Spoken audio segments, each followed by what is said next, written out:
स्वागत है साथियों आपका प्रॉफिट एंड लॉस की चौथी क्लास में। साथियों, पिछली क्लास में हमने एक वस्तु को दो बार बेचने से संबंधित प्रश्नों को पढ़ा था। मैंने आपको बताया था कि एक वस्तुओं को दो बार बेचने से रिलेटेड हमारे तीन प्रकार के क्वेश्चन बनते हैं और पिछले वीडियोस में हम शुरू के दो प्रकार देख चुके हैं और आज के वीडियो में हमारा तीसरा प्रकार का प्रश्न है। तीसरा प्रकार का प्रश्न पिछले दो प्रकार के प्रश्नों से अलग है। किस प्रकार अलग है आप वो समझिए। पिछले क्वेश्चंस में आपने याद होगा कि जब आप वस्तु को दूसरी बार बेचते थे तो उसकी केवल सेलिंग प्राइस बदलती थी, विक्रय मूल्य बदलता था, बाकी क्रय मूल्य में कोई परिवर्तन नहीं होता था। तो आज हम जो प्रश्न ले रहे हैं एक वस्तु को दो बार बेचने वाले, उनमें जब दूसरी बार हम वस्तु को बेचेंगे तो दूसरी बार बेचने पर दूसरे केस में क्रय मूल्य भी बदलेगा और विक्रय मूल्य भी बदलेगा।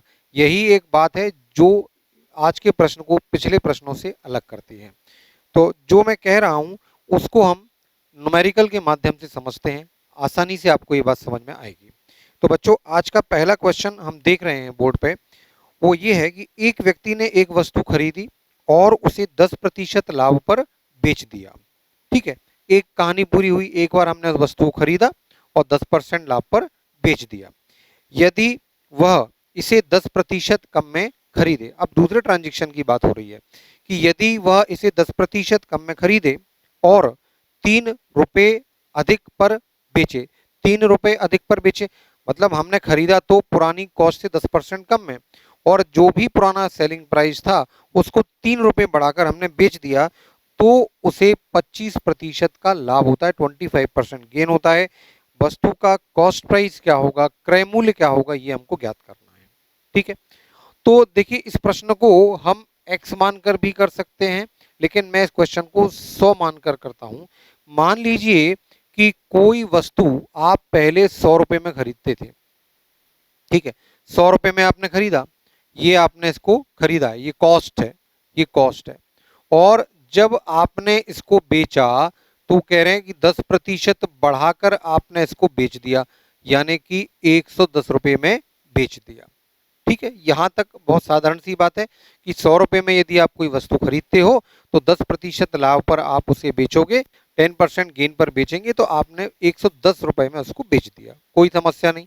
अब वो क्या कहते हैं कि हम इस वस्तु को दोबारा खरीद रहे हैं और उसको बेचेंगे, लेकिन जब हमने इस वस्तु को खरीदा तो 10% कम में खरीदा, तो 10% कम में खरीदा। अब 10% कम में खरीदा तो पहले 100 में खरीदा था, तो अब 10% कम में मतलब अब 90 रुपए में इस वस्तु को खरीदोगे, और जब आप इसको बेचोगे तो 25% का आपको लाभ होगा, ऐसा उसने बोला है।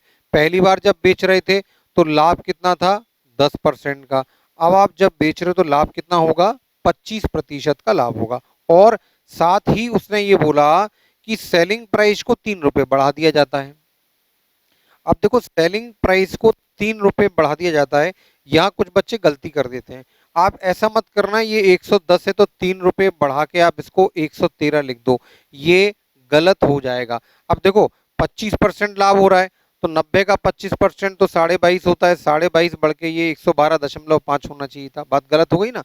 तो आप इसको ऐसे भी समझ सकते हो कि माने हुए मूल्यों में एग्जैक्ट चेंज नहीं किया जा सकता, एज्यूम्ड नंबर में एग्जैक्ट चेंज नहीं कर सकते। अगर आपने यहाँ 113 लिख दिया तो फिर आपने, अब देखो मैंने कॉस्ट को अगर 100 माना तो 110 भी माना हुआ मूल्य तो हुआ, 90 रुपए भी माना हुआ मूल्य तो हुआ, तो माने हुए मूल्य में एग्जैक्ट आप 3 रुपए कैसे बढ़ा दोगे, गलत हो जाएगा। ये हम इसमें 3 रुपए नहीं बढ़ा सकते क्योंकि ये मानी हुई वैल्यूज हैं, है ना। अगर मैं एक्स मान के सवाल करता तो फिर 3 रुपए में बढ़ा सकता था, तो यहां पर हम 3 रुपए नहीं बढ़ा सकते। हालांकि बोला जा रहा है कि जो विक्रय मूल्य है उसमें 3 रुपए की वृद्धि हो रही है, लेकिन ये चूंकि एज्यूम्ड नंबर है, माने हुए काल्पनिक मान है, तो काल्पनिक मान में एज्यूम्ड नंबर में एग्जैक्ट चेंज तो कर नहीं सकते, तो 113 नहीं लिख सकते। ठीक है, तो फिर क्या करना है, परसेंटेज में चेंज तो कर सकते हैं। अगर सेकंड केस में मैंने वस्तु 90 में खरीदी और 22.5% लाभ में बेचता हूं, तो लाभ कितना होगा? अगर यहां पर मैं लाभ निकालूं तो लाभ कितना होगा? ये होगा 25%। किसका? 90 का। अब देखो यहां आप कैलकुलेट करो या डायरेक्ट कर लो, मैं डायरेक्ट आपको बताता हूं। 25% का मतलब क्या होता है? 100% का आधा 50%, 50% का आधा 25%, मतलब 100% का आधा और उसका भी आधा। तो 90 का आधा 45 और 45 का आधा 22.5। तो आप जब इसको कैलकुलेट करोगे तो ये कितना आएगा? 22.5। नहीं तो आप कैलकुलेट कर दीजिए, 25% ऑफ 90 आप निकालोगे तो कितना आएगा? 22.5। मैंने क्या किया, ये 100% है तो आधे का आधा, 90 का आधा 45, 45 का आधा 22.5, तो 22.5 हमारा 25% होगा 90 का। ठीक है, तो 90 में जब 22.5 जोड़ देंगे तो ये कितना हो जाएगा? 112.5।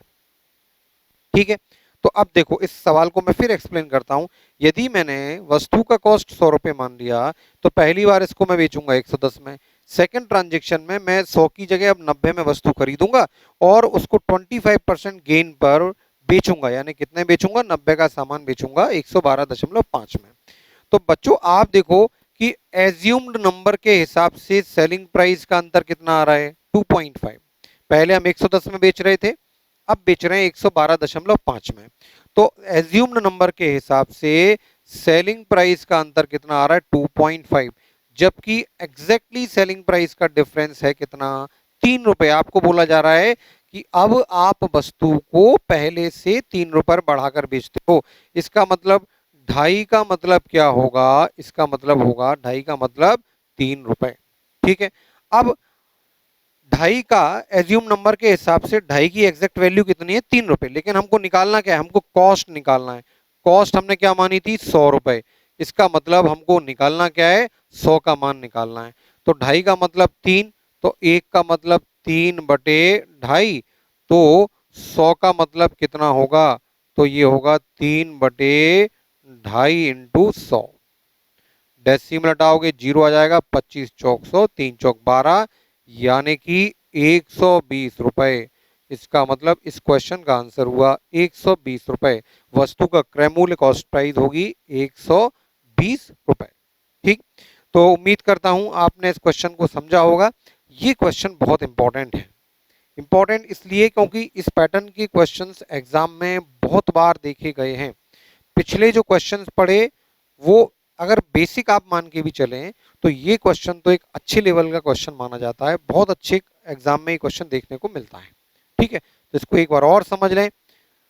दो तरह के ट्रांजेक्शन दिए जाएंगे, बिल्कुल पिक्चर क्लियर कर लें। एक बार वस्तु को बेच रहे हैं, द्वारा उस वस्तु को बेच रहे हैं।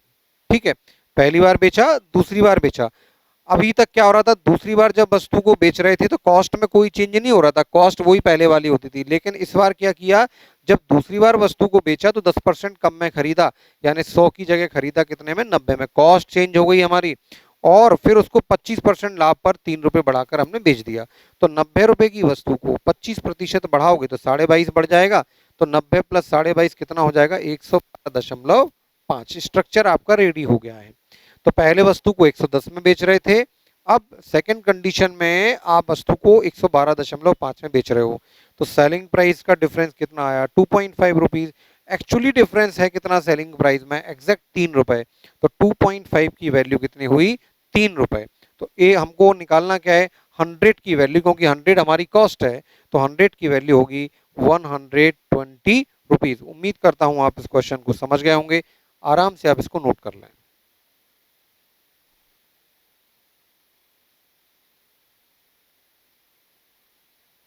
इसी क्रम में अगला क्वेश्चन 42 नंबर का है कि रीना ने एक वस्तु को 25% लाभ पर बेचा। सेम क्वेश्चन है, आप ध्यान से पढ़ें। रीना ने एक वस्तु को 25% लाभ पर बेचा। यदि उसने इसे 20% अधिक पर खरीदा होता और 10 रुपए अधिक में बेचा होता तो उसे 7.5% का लाभ होता। सेम क्वेश्चन है, एक वस्तु को हम दो बार बेच रहे हैं और दूसरी बार जब बेच रहे हैं तो कॉस्ट चेंज हो गया है। ठीक है, तो देखो सबसे पहले मान लो कि रीना ने 100 रुपए में एक वस्तु खरीदी और उसने 25% प्रॉफिट पर इसको बेच दिया, 25% प्रॉफिट पर इसको बेचा। तो बेचा कितने में? 125 रुपए में। ठीक है, आगे बोलता है कि यदि वो 20% अधिक में खरीदे, अब ये खरीदता है तो 20% अधिक में खरीदता है। तो यदि ये इसे 20% अधिक में खरीदे तो 120 में खरीदेगा।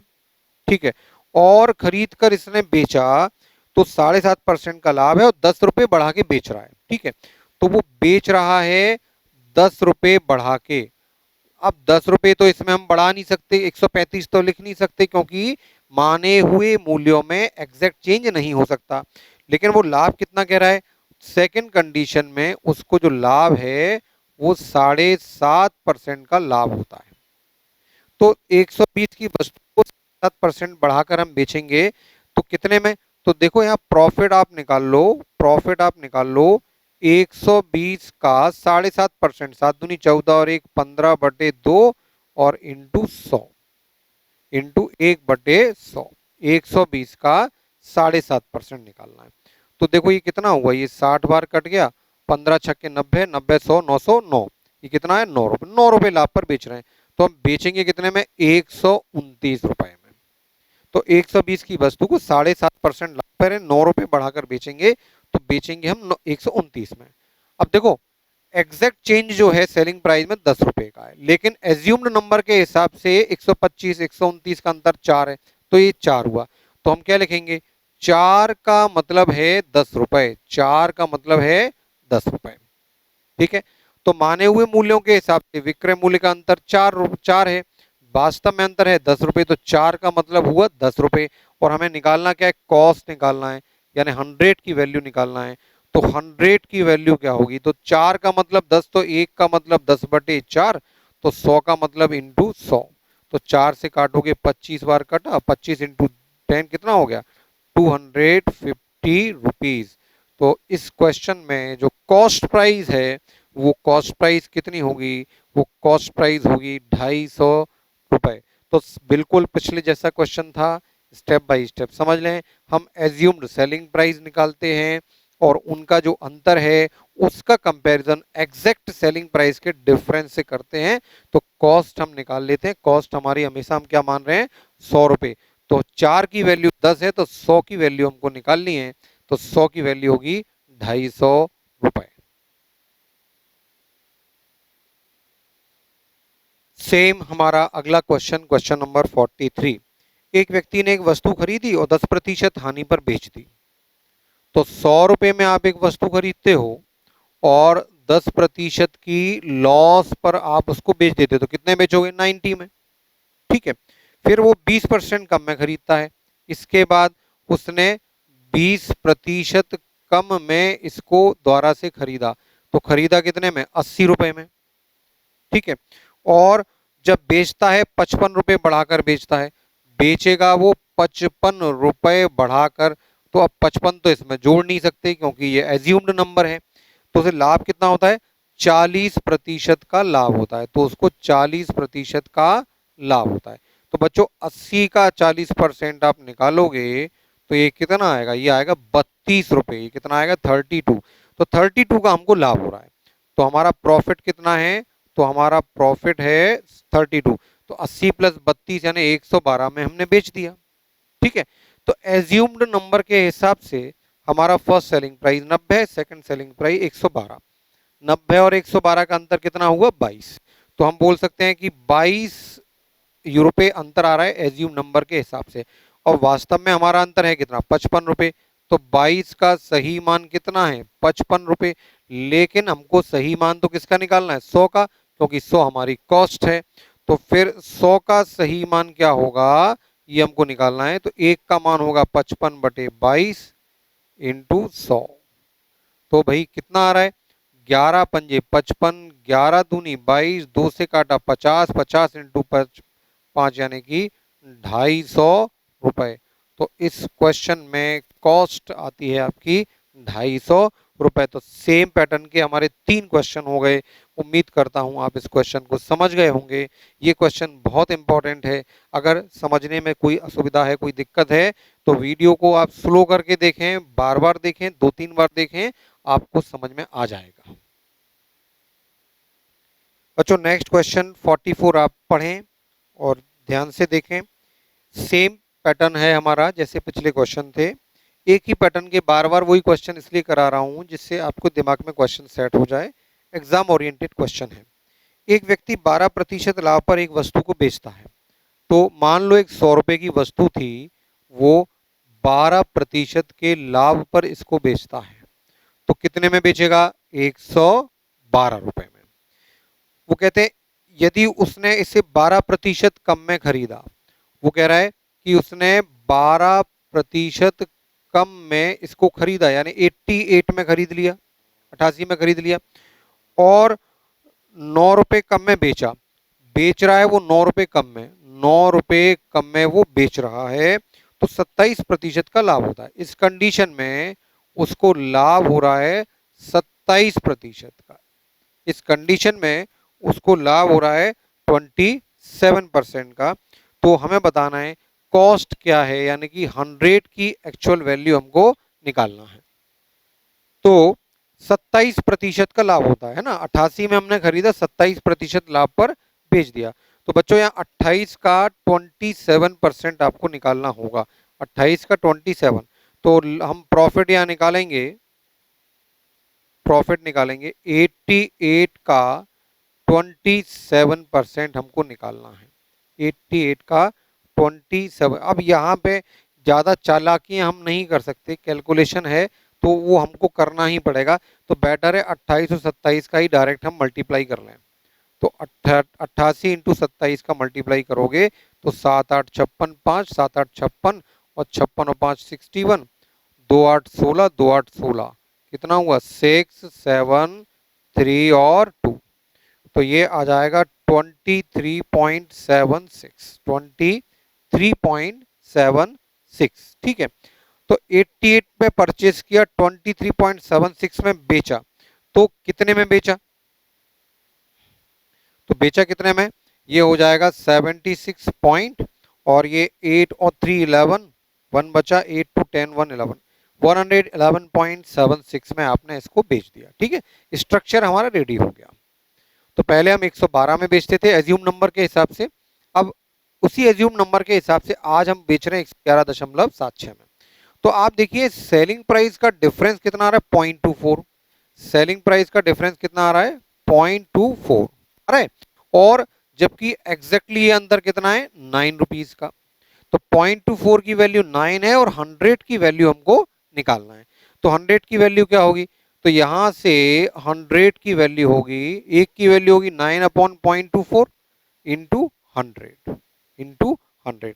अब जब डेसिमल हटाओगे आप तो ऊपर 100 आ जाएगा, डेसिमल हटाओगे तो ऊपर 100 आ जाएगा। 3 से काटते हैं, 3 त्रिका 9, और 3 से काटोगे 3 8 24। ठीक है, 4 से काटोगे 4 दूनी 8, और ये 25, और 2 से काटोगे तो ये 50। ठीक है, तो 25 पंजे 125, यानी 1250 इंटू 3, कितना आ गया? 0। 3 5 15, 3 दूनी 6, और 3 एकम 3, तो आंसर आया 3750। तो यहां पर कॉस्ट यानी 100 की वैल्यू कितनी आ रही है? 3750। क्वेश्चन नंबर 46 पैटर्न हमारा सेम है। उम्मीद करता हूं कि पिछले 4 क्वेश्चन हमने पढ़े हैं, एक से हैं, वैसे ही हमारा अगला क्वेश्चन है, तो आप बना लेंगे तेजी से, और वैल्यू भी इजी नजर आ रही है क्वेश्चन में। पढ़िए, एक आदमी ने एक टेलीविजन सेट को 20% लाभ पर बेचा। मान लीजिए 100 रुपए का एक टेलीविजन आपने खरीदा और इसको 20% लाभ पर बेचा, तो बेचा 120 रुपए में। फिर वो कह रहा है कि इसको 20% कम में खरीदें। बस स्ट्रक्चर बनाना आपको आ जाना चाहिए। 20% कम में खरीदोगे तो खरीदोगे आप 80 में, और 75 रुपए कम में बेचा। पहले हम जितने में बेचते थे उससे हम 75 रुपए कम में बेचेंगे।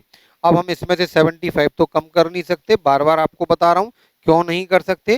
क्योंकि एज्यूम्ड नंबर हैं ये, और इनमें हम एग्जैक्ट चेंज नहीं कर सकते। ठीक है, केवल परसेंटेज में चेंज किया जा सकता है एज्यूम नंबर में। अब कह रहे हैं इस कंडीशन में उसको 25% की आमदनी हो रही है, तो अब सेकंड स्टेज में लाभ कितना हो रहा है? उसको 25% का लाभ हो रहा है, आमदनी हो रही है 25% की। तो 80 का 25% आप निकाल लो, प्रॉफिट कितना होगा? 80 का 25%, तो 80 का 25% कितना होगा आपका? 80 का 25% होगा 20, 20 रुपए। कितना होगा? 20। तो आप इसको 20 रुपए बढ़ाकर कितने में बेच दोगे? 100 में। ठीक है, अब आप देखो एज्यूम नंबर के हिसाब से पहला सेलिंग प्राइस 120, दूसरा सेलिंग प्राइस 100, तो सेलिंग प्राइस में कमी कितनी आ रही है? 20 यूनिट की, जबकि वास्तव में कमी है कितनी? 75 रुपीज की। ठीक है, अब 20 का जब मतलब 75 रुपए है, तो मतलब हमें किसका निकालना है? मतलब हमें निकालना है 100 का। तो 100 का मतलब क्या होगा? तो देखिए, एक का मतलब होगा 75/20, 20 का मतलब 75, तो एक का मतलब 75/20, तो 100 का मतलब इंटू 100। 5 बार काट दिया, 5×5 = 25 और 5×7 = 35। तो भाई आंसर आ गया यहाँ पर 375 रुपए, 375। तो मैं समझता हूँ कि पिछले 5 क्वेश्चन, एक जैसे 5 क्वेश्चन करने के बाद तो हमारा लॉजिक बन ही गया होगा, और आप इस 100 मानकर इस सवाल को करते हैं तो ये क्वेश्चन 7 सेकंड के अंदर आप 100% बना लोगे। 7 सेकंड के अंदर बन ही जाएगा। बस हमको क्वेश्चन पढ़ के तुरंत ये समझ में आना चाहिए हमको करना क्या है। ठीक है, अब आगे के जो क्वेश्चन हैं 3, वो भी इसी कंसेप्ट पर हैं, लेकिन उसमें कुछ चेंज किया है। तो आगे के क्वेश्चन हम बनाते हैं, ये कंसेप्ट आप क्लियर कर लें।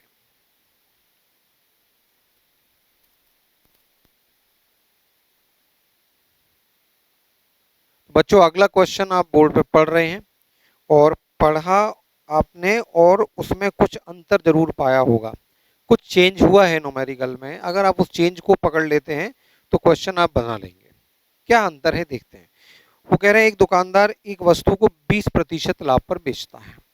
अगर 100 रुपए की वस्तु है और 20% लाभ पर हम बेच रहे हैं, तो बेचेंगे 120 में। ठीक है, यहां तक तो पिछली कहानी है। वो कह रहे हैं सीपी और एसपी दोनों को 100-100 रुपए कम कर दो। वो कह रहे हैं यहां भी 100 रुपए की कमी कर दो, और यहां भी 100 रुपए की कमी कर दो। अब यहां पर सवाल फंस गया। क्यों फंस गया? क्योंकि मैं बार बार बोल रहा हूं कि एज्यूम्ड नंबर में एग्जैक्ट चेंज नहीं कर सकते। तो अगर आप 100 मान के इस सवाल को उठाते हो, तो ये सवाल फिर आगे नहीं बढ़ेगा, क्योंकि ना तो हम 100 में से 100 को कम करेंगे, ना 120 में से 100 को कम कर सकते हैं। तो बात आप समझ में आ रही है? अभी तक हमको केवल ये चेंज दिया हुआ था, और यहाँ का चेंज परसेंटेज में दे रहे थे, तो परसेंटेज के हिसाब से हम क्वेश्चन को ड्राइव कर रहे थे। लेकिन इस बार सीपी में भी एग्जैक्ट चेंज है और एसपी में भी एग्जैक्ट चेंज है, इसलिए इस क्वेश्चन को अब मैं एक नए ढंग से करने जा रहा हूं। तो आप ध्यान से समझिए उस तरीके को। ये जो तरीका है फ्रैक्शन मेथड का है, और कई बार हम इस मेथड को पढ़ते हैं और पढ़ाए और आगे भी पढ़ेंगे। तो आप ध्यान से समझिए। इस सवाल को दूसरे ढंग से देखते हैं। देखिए, मैंने एक वस्तु को 2 बार बेचा है। वो कह रहे हैं एक दुकानदार वस्तु को 20% लाभ पर बेचता है। पहली बार जब मैंने बेचा तो मेरे को लाभ कितना था? 20% का लाभ था। ठीक है, फिर मैंने सीपी और एसपी दोनों को 100-100 रुपए कम कर दिया। ठीक है, और तो उसका लाभ जो था सेकंड ट्रांजेक्शन में 4% अधिक था। 4% मोर प्रॉफिट बोल रहा है। इसका मतलब पहले जितना प्रॉफिट था उससे अब 4% ज्यादा, यानी कि 24% प्रॉफिट होगा। तो एक तो लैंग्वेज में यहां पर क्वेश्चन को घुमाने का प्रयास किया है कि भाई पहले 20% का लाभ था, अब सीपी को भी 100 रुपए कम कर दिया, एसपी को भी 100 रुपए कम कर दिया, तो और फिर बेचा वस्तु को, तो 4% ज्यादा लाभ मिलता है। 4% ज्यादा लाभ मिलता है, मतलब पहले हम जितने में पहले बेच रहे थे उससे 4% ज्यादा। पहले हम 20% लाभ पर बेच रहे थे, तो अब बेचेंगे उसको 24% लाभ पर। बच्चों, बात समझ में आई? ठीक है, अब यहां तक समझने के बाद इस क्वेश्चन को मैं पिछले पैटर्न से नहीं बना रहा, इस क्वेश्चन को मैं रेशियो में ले जाता हूं। आप समझिए, अगर हम कोई वस्तु को 20% लाभ पर बेचेंगे, तो हम कितने में बेचेंगे? 120% पर। और 120% का फ्रैक्शन क्या होता है 6/5। ठीक है, इसका मतलब 5 रुपए में अगर कोई वस्तु खरीदता हूं तो मैं बेचूंगा कितने में 6 में। ये अगर सीपी है तो ये क्या होगी एसपी। ये बात समझ में आई। तो मैं देखो अब मैं क्या करता हूं, मैं सीपी को मान लेता हूं 5x और सेलिंग प्राइस को मान लेता हूं 6x। माना कि पुरानी सेलिंग प्राइस 5 है, कॉस्ट प्राइस 5x है और पुरानी सेलिंग प्राइस 6x है। अब कॉस्ट प्राइस में से भी 100 रुपए कम कर दिए और सेलिंग प्राइस में से भी 100 रुपए कम कर दिए। बात समझे आप? तो ये हमारी नई सेलिंग प्राइस हो गई, ये हमारी सॉरी ये हमारी नई कॉस्ट प्राइस हो गई और ये हमारी नई सेलिंग प्राइस हो गई। ये बात समझ में आई आपको? फिर समझिए, अगर किसी वस्तु को 20% लाभ पर बेचते हो तो बेचोगे आप 120% पर। ठीक है, और 120% का फ्रैक्शन होता है 6/5। इसका मतलब यह है कि अगर हम 5 रुपए में कोई वस्तु खरीदते हैं तो बेचेंगे उसे 6 रुपए में।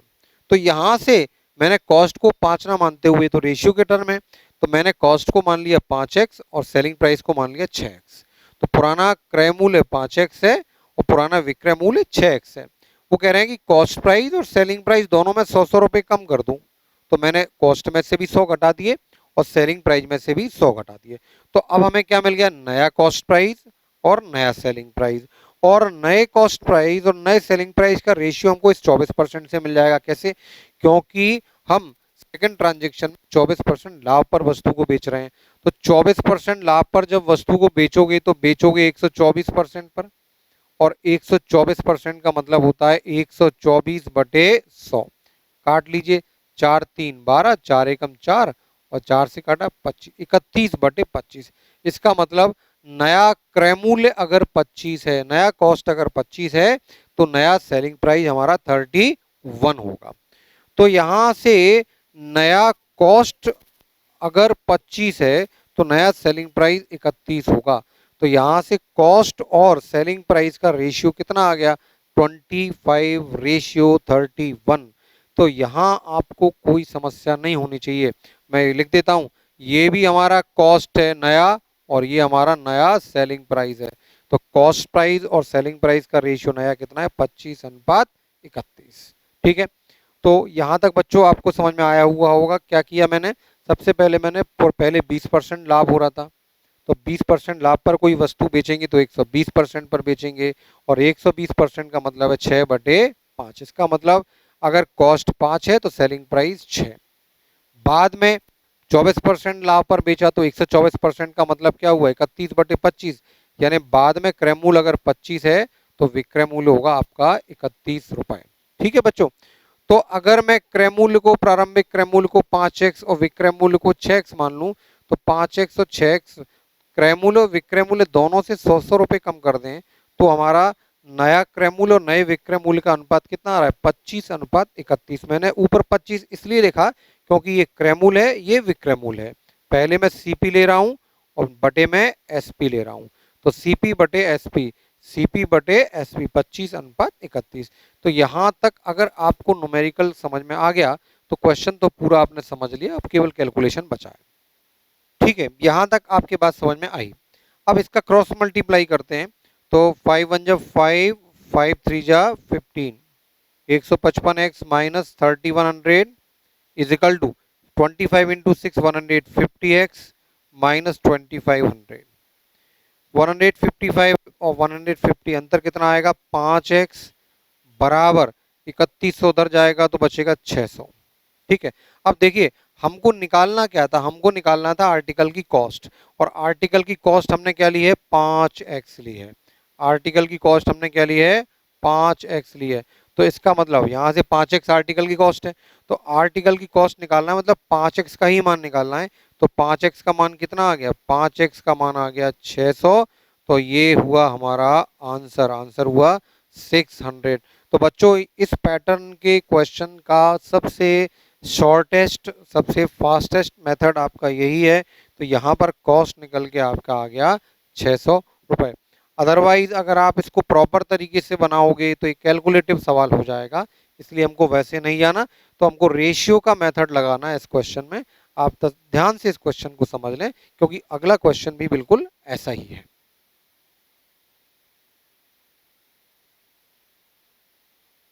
तो अगला है 47 नंबर का क्वेश्चन, सेम पिछला क्वेश्चन। आप तसल्ली से पढ़िए और कोशिश कीजिए। एक दुकानदार वस्तु को 10% लाभ पर बेचता है। तो सबसे पहले आपने 10% लाभ पर वस्तु को बेच दिया, प्रॉफिट पर बेच दिया। सीपीएसपी 25 रुपए कम कर रहा है, लाभ 5% ज्यादा होता है, तो लाभ 15% होगा। लाभ पहले से 5% ज्यादा होता है, तो लाभ अब होगा 15%, क्योंकि पहले हो रहा था 10%। ठीक है। अब सीपीएसपी में कमी हो रही है, 25-25 की एग्जैक्ट कमी है, तो मैं सीपीएसपी का रेशियो निकालता हूं।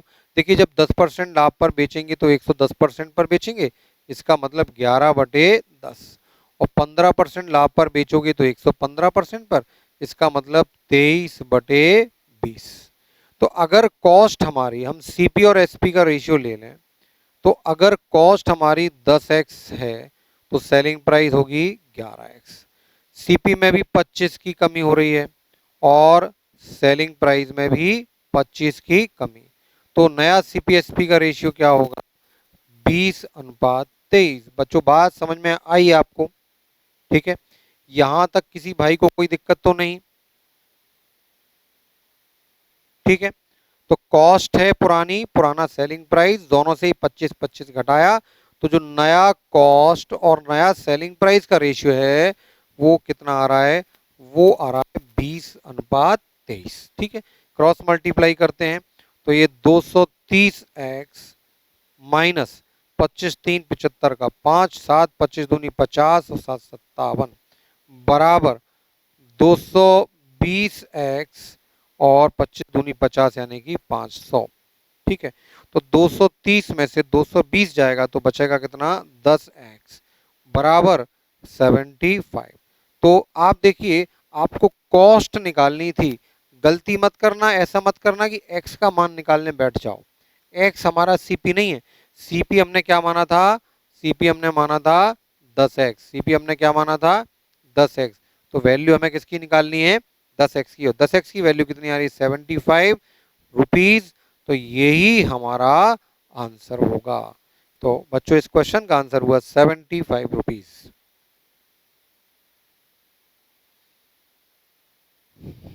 तो आज की क्लास का आखिरी question, question number 48, same question है। आज की क्लास में एक ही टाइप के क्वेश्चंस रखे थे, लास्ट के 3 क्वेश्चन में थोड़ा सा चेंज किया था। तो आखिरी क्वेश्चन देखते हैं। एक दुकानदार एक वस्तु को 20% लाभ पर बेचता है। तो पहले आपने 20% लाभ पर बेचा, 20% लाभ पर बेचता है। सीपीएसपी में 10 रुपए और 5 रुपए कम कर देते हैं, तो लाभ 10% ज्यादा होता है। तो लाभ 10% ज्यादा होता है, मतलब 30% लाभ होता है। ठीक। अच्छा, सीपीएसपी में 10 रुपए, सीपी में 10 रुपए कम कर रहे हो आप, और एसपी में 5 रुपए कम कर रहे हो। अभी तक सेम अमाउंट दे रहे थे, इस बार डिफरेंट दे दिया। तो देखिए, आप 20% लाभ पर बेचोगे तो 120% पर बेचोगे। 120% का मतलब होता है 6/5। 30% लाभ पर बेचोगे तो 130% पर बेचोगे, इसका मतलब है 13/10। तो अगर कॉस्ट हमारी 5x है तो सेलिंग प्राइस होगा 6x। हम सीपी और एसपी का रेशियो निकाल रहे हैं। ठीक है, अब कॉस्ट में 10 कम कर रहे हो और सेलिंग प्राइस में 5 कम कर रहे हो, तो अब ये नया रेशियो कितना जाएगा? 10 कॉस्ट है और 13 सेलिंग प्राइस है, 10/13। बस यहां तक आप आ गए तो फिर कोई प्रॉब्लम नहीं है, अब तो आपका नॉर्मल कैलकुलेशन है।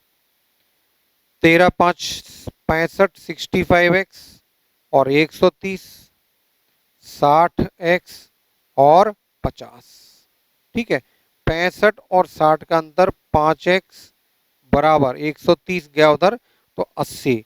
और हमें 5x की ही वैल्यू निकालनी थी, इसलिए हमारा आंसर हो गया 80 रुपीज। तो इस क्वेश्चन में आंसर कितना आया? 80 रुपीज। तो उम्मीद करता हूं आपको आज की क्लास के सभी क्वेश्चन समझ में आए होंगे। बहुत इंपॉर्टेंट क्वेश्चन है। अगर आपको कुछ डाउट्स रह जाएं तो वीडियो को आप 2-3 बार देख लें, स्लो करके देख लें, क्वेश्चन को समझ में आना चाहिए। बहुत इंपॉर्टेंट क्वेश्चन थे। तो बच्चों, आज के लिए मैं इतना ही रखता हूँ, क्लास को विराम देता हूँ। और शीघ्र ही प्रॉफिट एंड लॉस के अगले टाइप के साथ आपसे फिर मुलाकात होगी। नमस्कार।